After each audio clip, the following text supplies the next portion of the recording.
The chilling silence of a Milwaukee apartment, the muffled sounds of late-night television, and an unseen horror unfolding behind closed doors. Imagine a place where the familiar comfort of home became a stage for unimaginable acts, where trust was shattered and innocence extinguished. This is the shadow world we are about to enter, a journey not for the faint of heart, but one crucial to understanding the darkest corners of the human psyche. Today, we confront a name that, even decades later, sends shivers down the spine.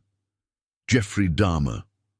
The very mention of it conjures images of unspeakable cruelty, a monstrous figure shrouded in mystery and revulsion. He was known as the Milwaukee Monster, a moniker earned through a heinous spree of murders, dismemberments, and acts of cannibalism that shocked the world and redefined the boundaries of human evil. His crimes were so grotesque, so meticulously planned, that they etched themselves into the collective consciousness, leaving an indelible scar on the history of true crime. But beyond the sensational headlines, beyond the gruesome details that dominated news cycles for months, what truly lurked within his mind? What complex tapestry of psychological factors, environmental influences, and personal demons converged to forge such a devastating killer? How did a seemingly ordinary young man transform into one of history's most notorious serial murderers? This is the central question we aim to explore, delving deep into the psychological landscape of Jeffrey Dahmer, attempting to unravel the twisted threads of his existence. We promise to take you on an unsettling journey, examining the intricate layers of his pathology, from his earliest disturbing behaviors to the ultimate unraveling of his horrific secret.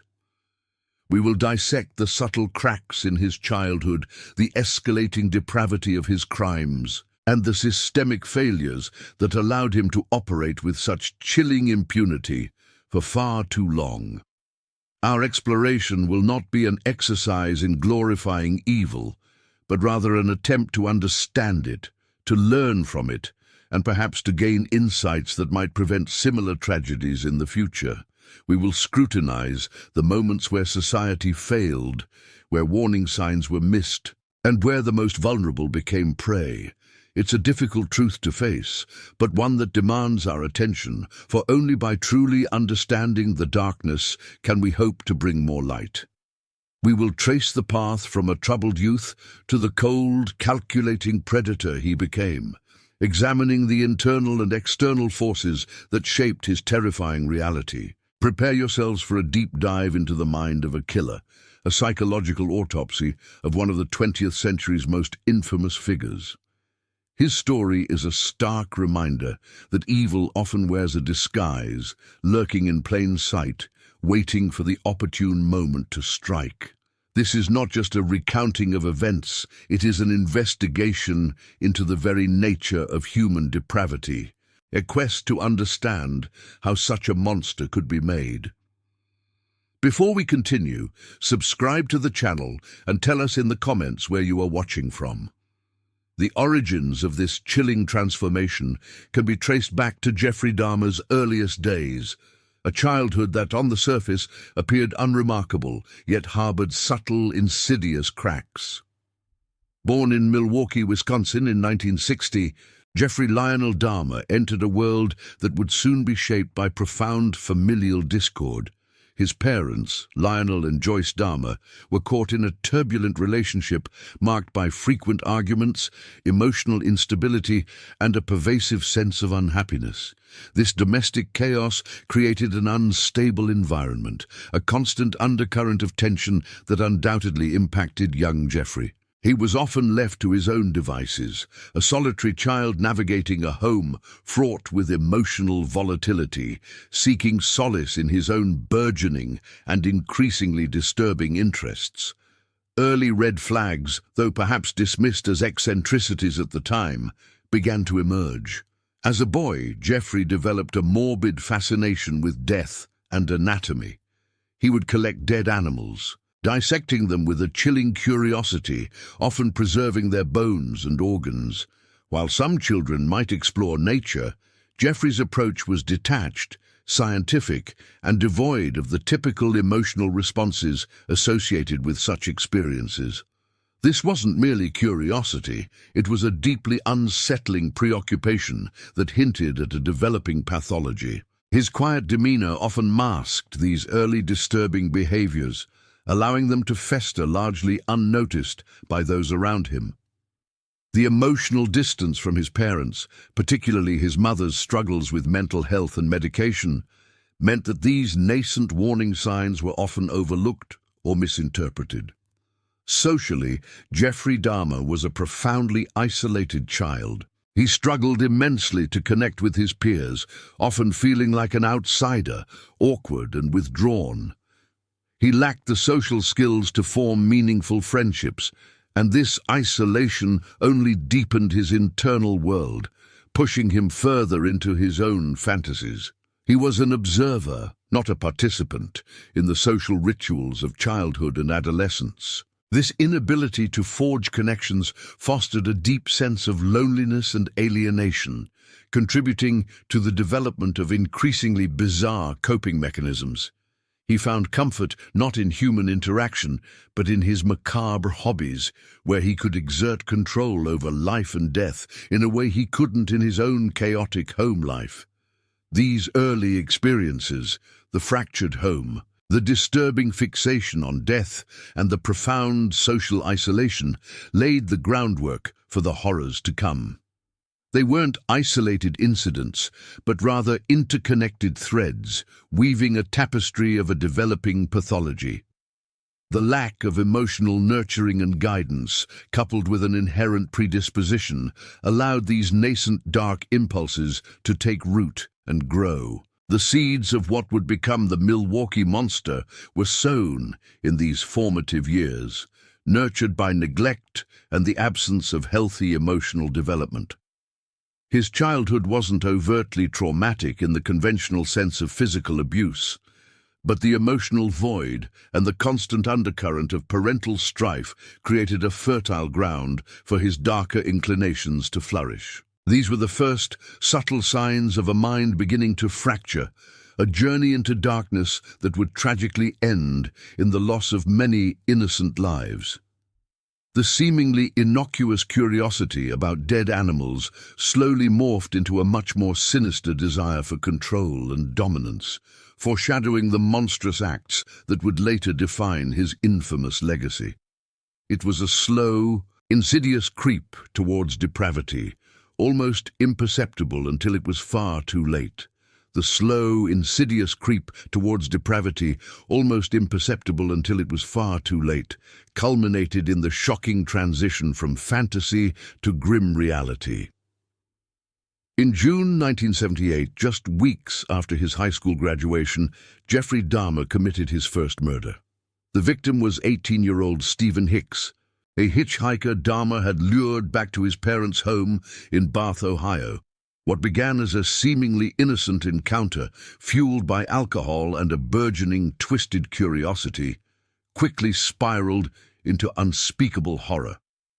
Dahmer strangled Hicks, then dismembered his body, burying the remains in the woods behind his house. This act marked a terrifying threshold, a crossing of the line from dark fantasy to actual violence, forever altering the trajectory of his life and setting the stage for an escalating spree of terror. It was a pivotal moment, transforming the troubled, isolated youth into a cold-blooded killer. The initial shock and fear Dahmer experienced quickly gave way to a chilling sense of control and a perverse satisfaction, solidifying the blueprint for his future atrocities. After this first murder, a pattern began to emerge, characterized by an increasing depravity and frequency in his crimes. There were periods of dormancy, stretches where Dahmer attempted to maintain a facade of normalcy, even joining the army briefly. However, the dark impulses always resurfaced, stronger and more insistent than before.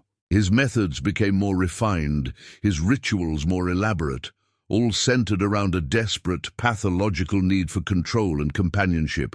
albeit a grotesque and ultimately lifeless one. The modus operandi he developed was chillingly consistent, luring vulnerable young men, primarily from gay bars and bus stops, back to his apartment, where he would incapacitate, murder, and then often engage in necrophilia, dismemberment, and even cannibalism. These acts were not random outbursts of rage, but meticulously planned rituals driven by a complex interplay of sexual deviancy, a desire for total domination, and an inability to cope with loneliness. He sought to create living zombies, compliant companions who would never leave him, a terrifying manifestation of his deep-seated abandonment issues.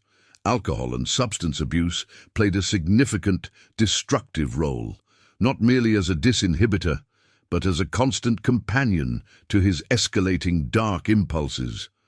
Dahmer's heavy drinking often preceded his violent acts, blurring the lines of his already fragile morality and providing a twisted courage to act on his most depraved fantasies. It fueled his boldness, dulling any lingering vestiges of conscience and making the unimaginable seem not only possible, but necessary. The substances provided an escape from the crushing weight of his own existence, but paradoxically, they also plunged him deeper into the abyss of his compulsions, creating a vicious cycle where intoxication paved the way for murder, and the subsequent guilt or emptiness drove him back to the bottle. He was perpetually caught in this self-destructive loop, where each act of violence was both a consequence and a catalyst for further addiction. Throughout this descent, there were brief, fleeting attempts at normalcy, periods where Dahmer seemed to pull himself back from the brink. He would get a job, rent an apartment, and for a short while appear to function within society. He even attempted to forge relationships, albeit superficial ones, with colleagues or neighbors. These were moments of apparent stability, glimpses of a life he might have led, had his inner demons not been so potent. However, these attempts were ultimately futile, mere pauses in his horrific trajectory. The underlying pathology, the insatiable urges, always reasserted themselves, shattering any semblance of a conventional life. Each failed attempt at normalcy only seemed to reinforce his isolation and push him further into his secret world of depravity, convincing him that his true nature could never be accepted or understood. The facade would inevitably crack, giving way to the monstrous reality lurking beneath. These brief periods of calm were merely the eye of the storm, temporary respites before the next wave of unimaginable horror. His internal struggle was constant, a battle between a desire for connection and the overwhelming, dark compulsions that ultimately defined him. These were not moments of redemption, but rather tragic illustrations of a mind irrevocably lost to its own terrifying design. These brief periods of calm were merely the eye of the storm, temporary respites before the next wave of unimaginable horror. His internal struggle was constant, a battle between a desire for connection and the overwhelming, dark compulsions that ultimately defined him. These were not moments of redemption, but rather tragic illustrations of a mind irrevocably lost to its own terrifying design. The victims of Jeffrey Dahmer were not mere statistics. They were individuals with lives, hopes, and futures brutally extinguished. They came from diverse backgrounds, each with their own story, their own dreams, tragically interwoven with Dahmer's horrifying narrative. There was Stephen Hicks, the 18-year-old hitchhiker, Dahmer's first victim, whose life was cut short just as it was beginning. Then came the others, young men, many of them black, many from marginalized communities, who found themselves in the wrong place at the wrong time, encountering a predator who expertly exploited their vulnerabilities. Some were homeless, others struggling with addiction, making them easier targets for Dahmer to lure with promises of money or companionship.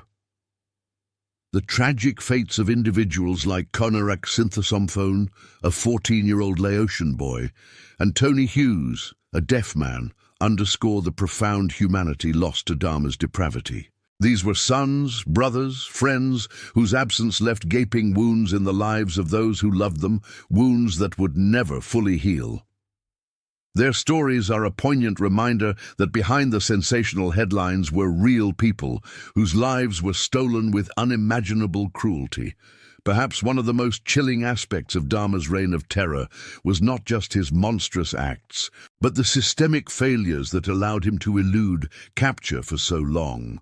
For over a decade, Jeffrey Dahmer operated with an almost unbelievable impunity, a testament to a series of missed opportunities, institutional indifference, and, frankly, egregious police negligence. Time and again he slipped through the cracks, leaving a trail of disappearances that should have raised far louder alarms. The authorities, particularly the Milwaukee Police Department, were presented with numerous chances to apprehend him, yet each time Dahmer managed to evade justice, often due to a combination of his cunning and the shocking complacency of law enforcement. One of the most infamous and heartbreaking instances of police negligence involved Conorak synthesomphone. In May 1991, 14-year-old Conorak, drugged and disoriented, escaped from Dahmer's apartment and was found wandering the streets by 3 women. They immediately called the police, believing the boy had been abused. When officers arrived, Dahmer calmly explained that Conorak was his adult lover and they had merely had a domestic dispute. Despite Conorak's obvious distress, his inability to communicate due to his drugged state, and the women's insistence that something was terribly wrong, the officers believed Dahmer's story. They even helped Dahmer lead the terrified boy back into his apartment, where Conorak was subsequently murdered. This incident stands as a stark and tragic example of how a combination of racial bias, homophobia, and a failure to thoroughly investigate led directly to the death of an innocent child. The officers involved were later disciplined, but for Conorak and his family, it was a devastating indictment of a system that failed to protect him. Beyond this individual case, the broader societal indifference played a significant role. Many of Dahmer's victims were marginalized, often black and gay men, communities that historically faced systemic neglect and prejudice from law enforcement. Their disappearances were often not given the same urgency or attention as those from more privileged backgrounds. This lack of concern, combined with Dahmer's ability to manipulate and deceive, created a perfect storm for his crimes to continue unchecked. The prevailing societal attitudes of the time meant that the lives of these individuals were tragically devalued, making it easier for their disappearances to be dismissed or attributed to their lifestyle choices. The human cost of these failures was immeasurable. Families were torn apart by grief and uncertainty, communities lived in fear, and a deep sense of betrayal permeated Milwaukee. The devastating impact on the victims' loved ones was profound and lasting.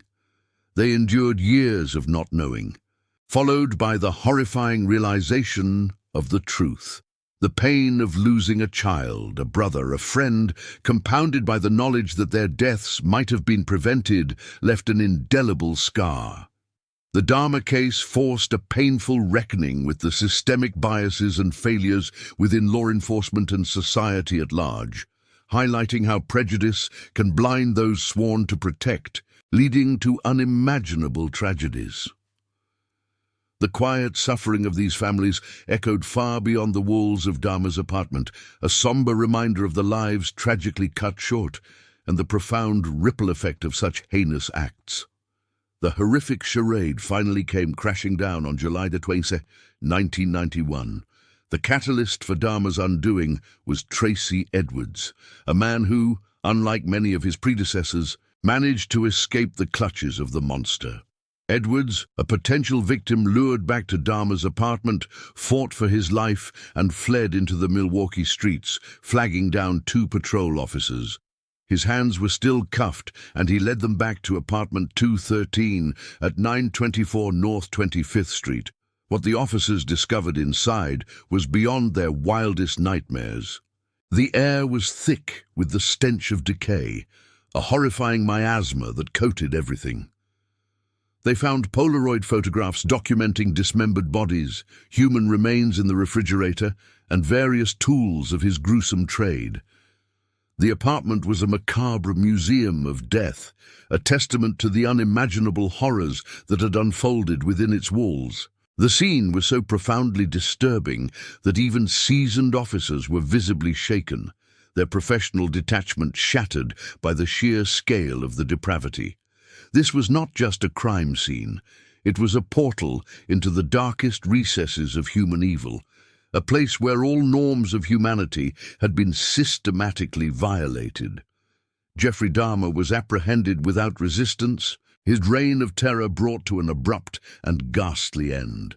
What followed was a series of interviews and interrogations that would shock the world.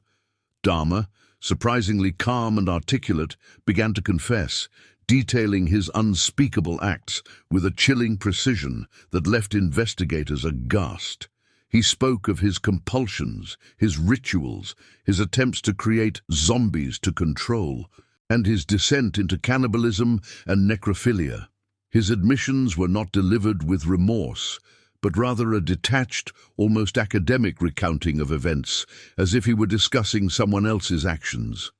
The sheer volume and graphic nature of his confessions painted a picture of a mind utterly devoid of empathy, driven by dark, perverse fantasies that had been allowed to fester and grow unchecked for years.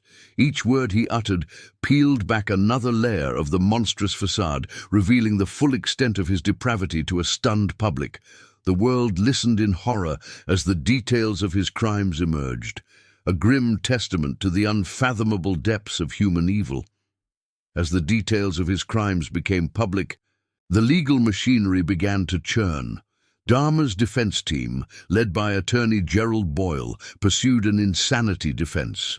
Their argument hinged on the idea that Dahmer suffered from a mental disease or defect that prevented him from understanding the wrongfulness of his actions.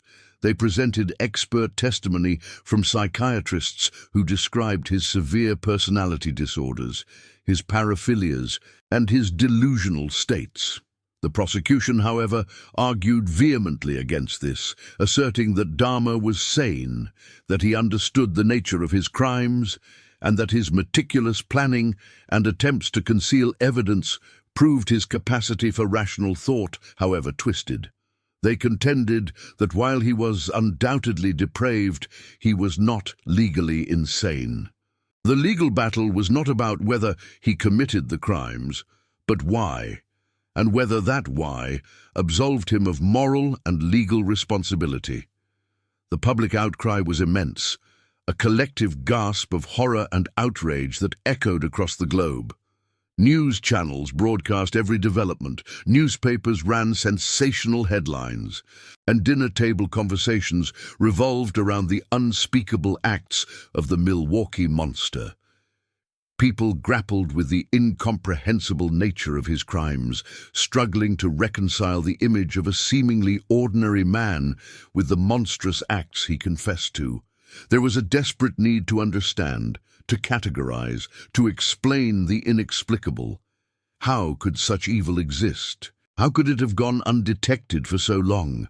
The trial became a crucible for societal anxieties, forcing a painful confrontation with the darker aspects of human nature and the failures of systems designed to protect.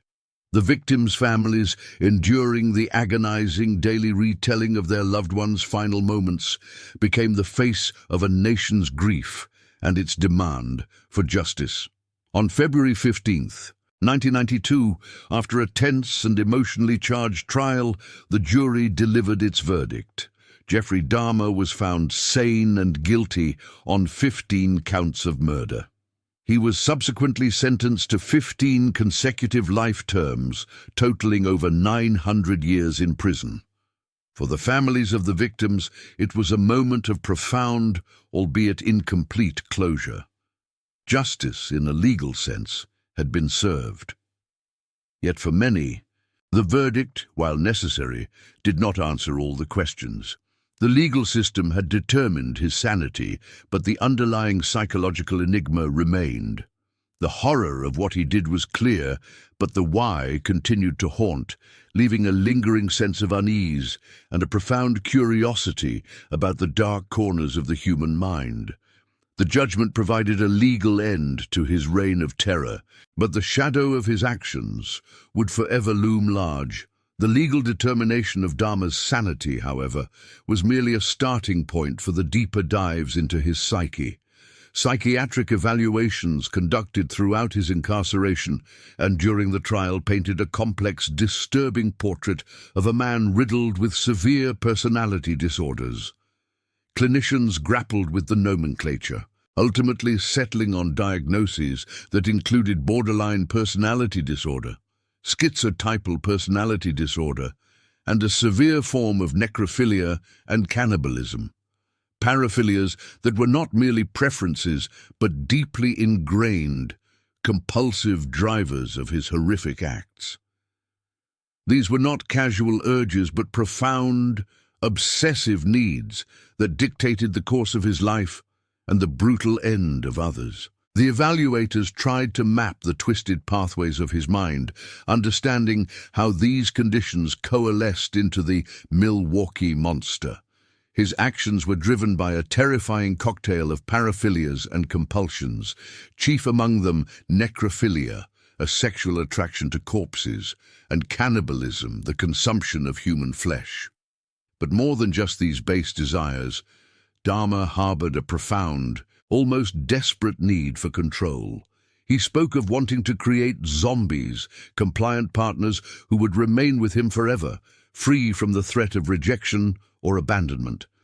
This desire for absolute permanent control over another human being was a defining characteristic of his pathology. It manifested in his attempts to drill holes into victims' skulls and inject acid or water into their brains, believing he could render them subservient, living dolls. These were not random acts of violence, but meticulously planned, albeit delusional, attempts to fulfill his deepest, most twisted fantasies. They were experiments in dehumanization, stripping his victims of their autonomy and reducing them to objects of his perverse desire. A central, chilling aspect of Dahmer's psychological makeup was his profound empathy deficit. He seemed utterly incapable of truly grasping the pain, terror, and suffering he inflicted upon his victims or their families. When recounting his crimes, his demeanor was often flat, almost clinical, devoid of any genuine remorse or emotional connection to the devastating consequences of his actions.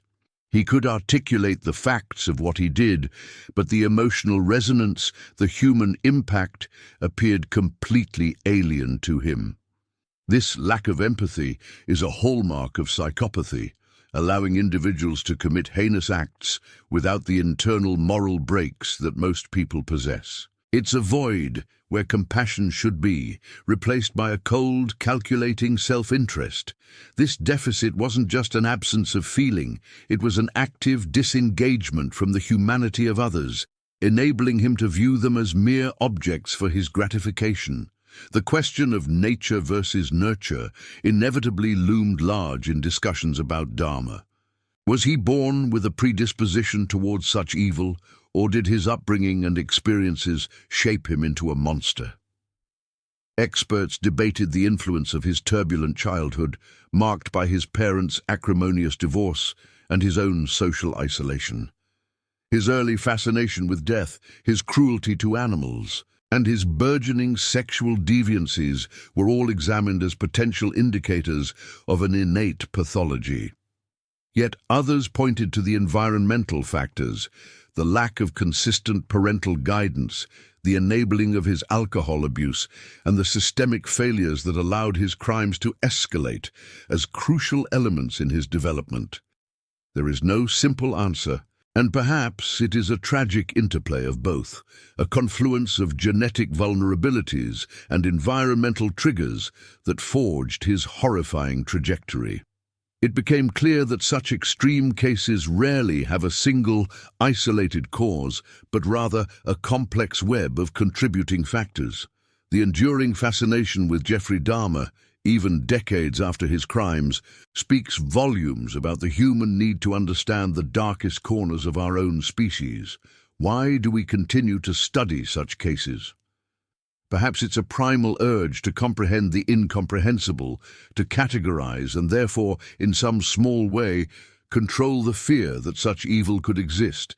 It's an attempt to find patterns, to identify warning signs, and to prevent future tragedies. By dissecting the psychology of a monster like Dahmer, we implicitly seek to define the boundaries of humanity, to understand what separates us from such depravity, and to protect the fragile fabric of society from those who would tear it apart. His story forces us to confront uncomfortable truths about human nature, mental illness, and societal responsibility, ensuring that the lessons, however grim, are not forgotten. The shadow cast by Jeffrey Dahmer, even after his conviction and the psychological autopsies, was long and inescapable. His physical presence ended abruptly and violently on November 28, 1994, when he was beaten to death by fellow inmate Christopher Scarver at the Columbia Correctional Institution in Portage, Wisconsin. This sudden, brutal end to the Milwaukee monster brought a complex mix of reactions. For some, it was a form of cosmic justice, a final, fitting punishment for the unimaginable suffering he had inflicted. For others, it was an unsettling conclusion, denying the opportunity for deeper study, for continued questioning, and for the closure that only a prolonged existence might have offered. His death closed a chapter, but it certainly didn't erase the indelible mark he left on the world. The ripple effect of Dahmer's crimes extended far beyond the immediate devastation to his victims and their families. His horrific spree exposed critical flaws in policing and judicial systems, particularly concerning the treatment of marginalized communities. The egregious errors made by the Milwaukee Police Department, specifically their failure to respond adequately to multiple warnings and their dismissive attitude towards the concerns of the LGBTQ+ community and people of color, led to widespread outrage and demands for reform. These failures became a catalyst for significant changes in police training, emphasizing cultural sensitivity, victim advocacy, and the importance of thoroughly investigating all reports, regardless of the perceived social standing of those involved. It forced law enforcement agencies nationwide to confront their biases and improve their protocols for handling missing persons cases, especially when the victims came from vulnerable populations. The legacy of Dahmer's victims became a powerful, tragic argument for more equitable and vigilant policing. The psychological scars left by Dahmer's reign of terror continue to affect survivors, the families of the victims, and even the broader society that witnessed such depravity unfold. For the families, the grief was compounded by the horrific nature of the crimes, the public spectacle of the trial, and the enduring infamy of the killer. Healing became an ongoing, arduous process, often made more difficult by persistent media attention and the morbid fascination some segments of society held for Dahmer. Society itself grappled with a profound sense of vulnerability, a chilling awareness that such evil could lurk beneath a seemingly ordinary facade, even within a community. It challenged fundamental assumptions about safety, trust, and the efficacy of protective institutions. The trauma was collective, a wound on the civic consciousness that underscored the fragility of peace and order. The broader implications of cases like Jeffrey Dahmer's compel us to ask uncomfortable but vital questions about human evil. What do such extreme manifestations of depravity teach us about the darker corners of the human mind? They force us to confront the complex interplay of mental illness, environmental factors, and individual choices that can culminate in monstrous acts. These cases highlight the urgent need for early intervention in individuals exhibiting troubling behaviors, for robust mental health support systems, and for societal structures that do not inadvertently enable or ignore those on the fringes. They underscore the importance of empathy, vigilance, and compassion in building a resilient and just society. By dissecting the anatomy of such evil, we strive not to glorify it, but to understand its genesis, to identify its warning signs, and to fortify our collective defenses against its recurrence. Ultimately, Jeffrey Dahmer's story remains a chilling testament to the dark potential within the human psyche. It is a stark reminder that the veneer of normalcy can sometimes conceal unimaginable horrors. His life, crimes, and eventual death serve as a perpetual caution, a call for unwavering vigilance, for a commitment to justice for all, and for a continuous, difficult exploration into the complexities of human behavior. The echoes of his victims' stories demand that we never forget the profound cost of indifference, ensuring that the lessons learned from the Milwaukee Monster's reign of terror continue to shape our understanding of crime, psychology, and the enduring importance of protecting the most vulnerable among us. The darkness he embodied forces us to seek the light, to strive for a world where such atrocities are not just condemned, but actively prevented.